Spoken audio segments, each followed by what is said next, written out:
शुभांगी, आपल्या सर्वांचं ASK kitchen care चॅनलमध्ये पुन्हा एकदा स्वागत आहे। आपण आज उन्हाळी वळवणातील 2 नंबरची रेसिपी बघणार आहे।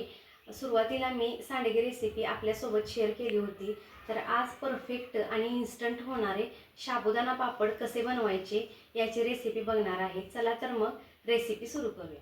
साबुदाणा पापड बनवण्यासाठी 1 कप साबुदाणा रात्रभर भिजत ठेवलेला मी इथे वापरलेला आहे। 1 किसलेला बटाटा इथे मी घेतलेला आहे आणि चवीपुरतं मीठ घेतलेलं आहे। साबुदाणा पापड बनवण्यासाठी सुरुवातीला गॅसवरती मी एक पातेलं ठेवलेलं आहे। गॅस सुरू करून घेऊया। 3 कप पाणी घालून घ्यायचं आहे। ज्या कपच्या मापाने मी साबुदाणा भिजत घातला होता त्याच कपच्या मापाने आपण पाणी घालत आहे।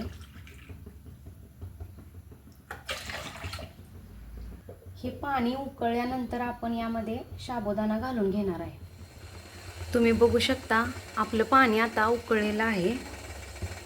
गॅस कमी करून घेऊया। आता सगळ्यात पहिल्यांदा यामध्ये चवीपुरतं मीठ घालायचं आहे आणि भिजवलेला साबुदाणा आपण यामध्ये घालून घेणार आहे।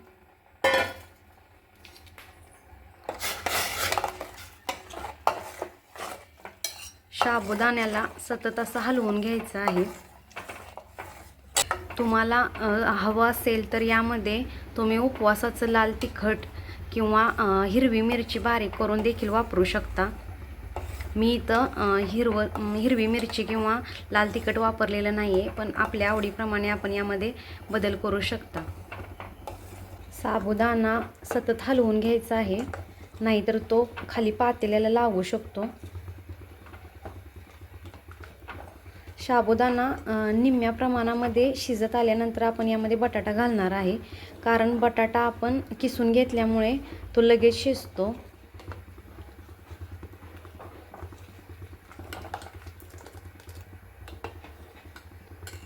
तुम्हाला हवं असल्यास यामध्ये तुम्ही जिरे देखील घालू शकता।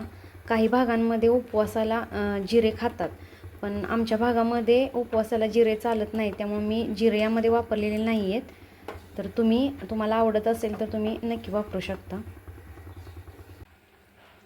आपला साबुदाणा निम्म्या प्रमाणामध्ये शिजलेला आहे। तुम्ही बघू शकता अशा पद्धतीने तो फुगलेला आहे। आता आपण यामध्ये बारीक किसलेला बटाटा ॲड करूया।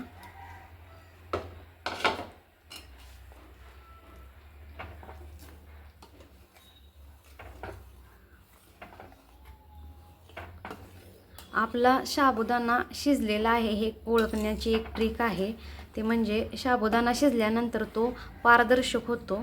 आता याला जो पांढरटपणा आहे तो शिजल्यानंतर त्याला राहत नाही, तो पारदर्शक होतो। त्यामुळे आपणाला पापड घालताना ही एक ट्रिक आहे की आपला साबुदाणा शिजलाय ते कसं ओळखायचं। तुम्हाला जर हे पीठ जास्त घट्ट वाटत असेल, जास्त दाटसर वाटत असेल तर तुम्ही उकळून पाणी घालू शकता, पण पाणी हे उकळलेलंच घालायचं आहे, म्हणजे आपले पापड निघताना नीट व्यवस्थित निघतील। नाहीतर ते थंड पाणी घातल्यामुळे आपले पापड नीट निघणार नाहीत आणि ते तुटू शकतात। 15 ते 20 मिनिटांमध्ये आपला साबुदाणा परफेक्ट असा शिजतो। यानंतर प्लॅस्टिक पेपर अंथरून आपण पापड घालून घेणार आहे। 15 ते 20 मिनिटं शिजवल्यानंतर आपला साबुदाणा पापडाचं जे मिश्रण आहे ते शिजलेलं आहे। तुम्ही बघू शकता अशा पद्धतीने आपला साबुदाणा आरपार व्हायला लागलेला आहे। तुम्ही बघू शकता अशा पद्धतीने आपले हे मिश्रण तयार झालेले आहे। आपला साबुदाणा आता शिजलेला आहे। आता आपण याचे पापड पाडून घेणार आहे। गॅस बंद करून घेऊया।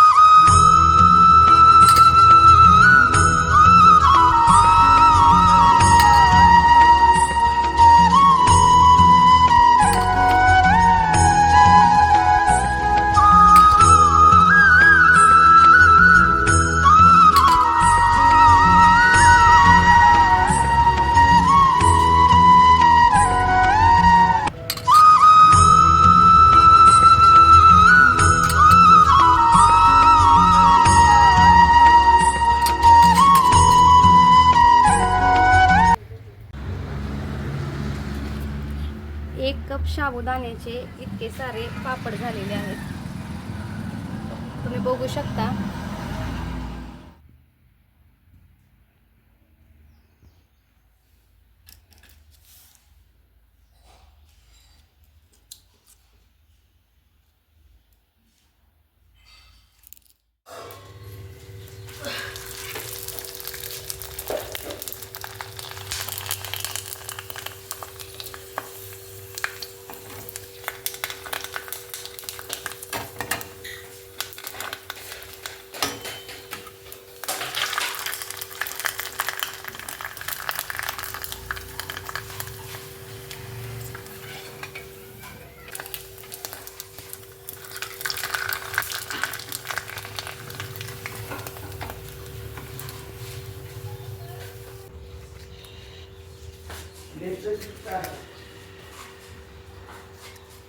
आजच्या इन्स्टंट आणि परफेक्ट अशा साबुदाणा पापडची रेसिपी तुम्हाला कशी वाटली मला कमेंट बॉक्समध्ये नक्की सांगा. आणि बटाटा वेफर्स, हंडी पापड किंवा इतर असे वाळवणाचे प्रकार बघण्यासाठी आमच्या ASK किचन केव चॅनेलला लाईक करा, शेअर करा आणि सबस्क्राईब करा. थँक्यू.